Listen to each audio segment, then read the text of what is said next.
Good morning, I'm from the logic department and today I speak about one of the most common logical mistakes. Let's take an example. All humans are mortal. Socrates is a human, therefore Socrates is mortal. So far so good, even though not so good for Socrates. Let's take another example. All humans are mortal. Socrates is mortal, therefore Socrates is human. This argument only seems valid, but it's not. You can see it by a very nice counterexample.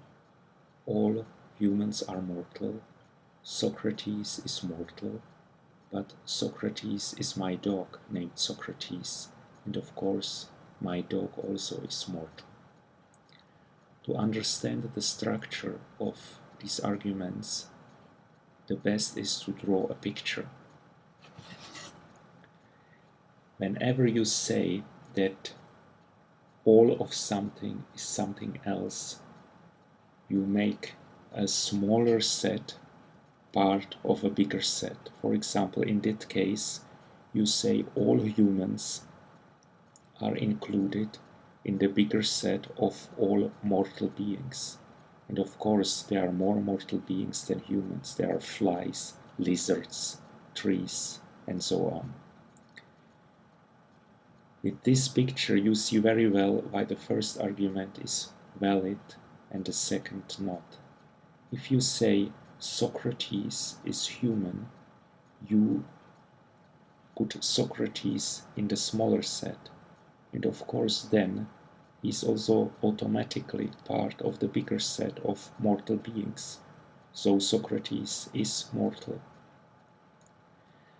But if you say Socrates is mortal, it doesn't mean that he is in this smaller set of humans. He can be anywhere in the bigger circle. He can be, for example, my dog, Socrates.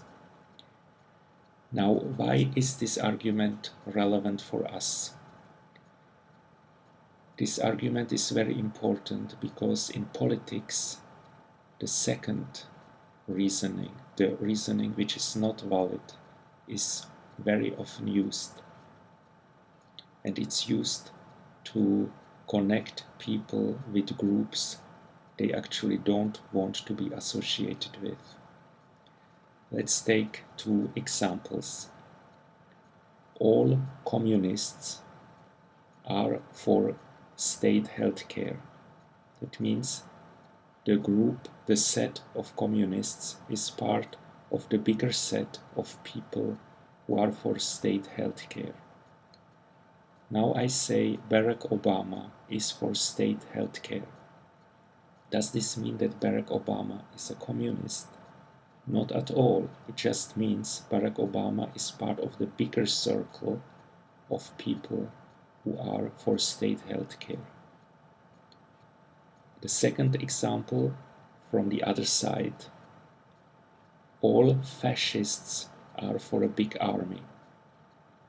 That means the group of fascists is included in the bigger group of people who are for a big army. Now I say George W. Bush is for a big army. Does this mean that George W. Bush is a fascist? Not at all. George W. Bush just is part of the bigger circle of people who are for a big army. Thank you very much, and I hope I meet you next time when we are again in a session with the logic department. Live long and prosper.